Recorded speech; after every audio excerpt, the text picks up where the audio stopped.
county. So one thing we have done is that there was a board. There was a board at national level even in the old bill. What we are proposing in the amendment bill is an expansion of that board and an expansion of their duties, but in a manner to help with coordinating at the boards that will be created at the county level. In the old bill, we had district boards. We're changing those now to county boards, each county to have its own mental health board. So there has to be then a coordination between the national board and the county boards. So the government then has the larger policies, okay, and in that same board we have a representation from the counties through the COG. Then those policies are taken out to the county level and then they're effected now by the county boards. So that is a sort of relationship that we are looking at. And in most of the bills where we are the two arms of government, you've seen that is fairly common in all the bills, because then the two arms have to sort of coordinate.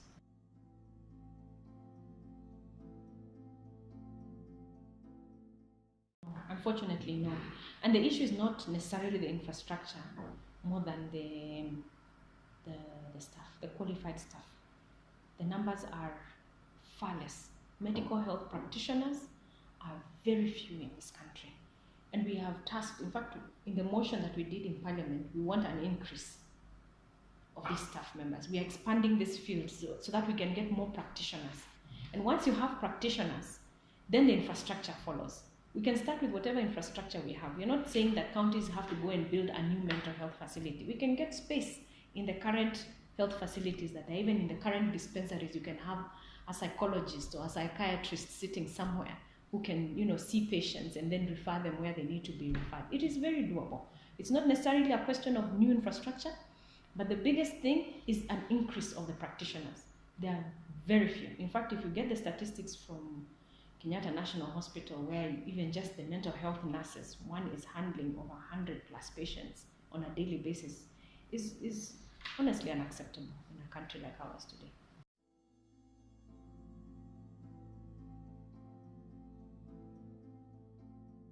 Personally, don't see a gap.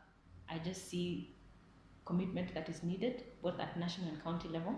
Health is a devolved function, so there's already money. It's not a question of where there's money going to come from, no. Is it sufficient? It should be sufficient. It is a question of how it is allocated. Of course, we always need more money. We're always asking, can county government, can national government release more money to the counties?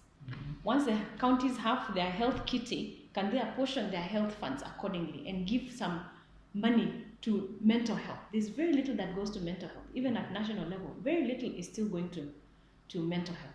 But is it because it's not there? Or is it because we are not giving it, the focus that it requires? I believe Kenya has enough money. There's no need for more money. There's enough money. Let us just prioritize. Okay. Yeah, let's just apportion money the way it is supposed to be apportioned. And that's why we've not touched on money.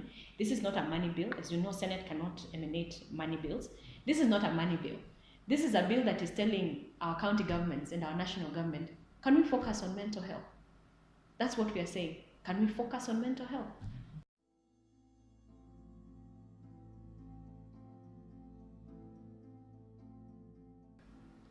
First and foremost, I think Mathare standing alone as a referral and training institution. The other day in the newspaper, if you might not be aware, the CS did announce that they are going to make it a freestanding institution on its own to get its own funding and things like that. But the status of it before, grossly underfunded. Grossly underfunded. Not because there's no money, simply because there's no focus on mental health. One doctor told me in a forum we were, you go to Mathare, you go to die. One senator who did his presentation when we had the motion talked about how his own brother, who had depression, was referred to Mathare. And when he came out of Mathare after a 2-year stint, he killed himself. For me, that's a sign of a government that is just not focusing on mental health. It's just that simple. The day we demand that governments now look into mental health is the day you begin to see the difference. What we are proposing here in the bill is a situation where we have some regulation, where actually at national level, regulations are drawn, and that you cannot run a mental health institution without being licensed. At at national level, and at county level, a question of monitoring and evaluation. That is so critical, and that was not there before, but it needs to be done now. NHIF actually does cover, but many people don't know. Yes, you can go to the hospital with addiction, with just requiring rehab services, and NHIF is going to cover.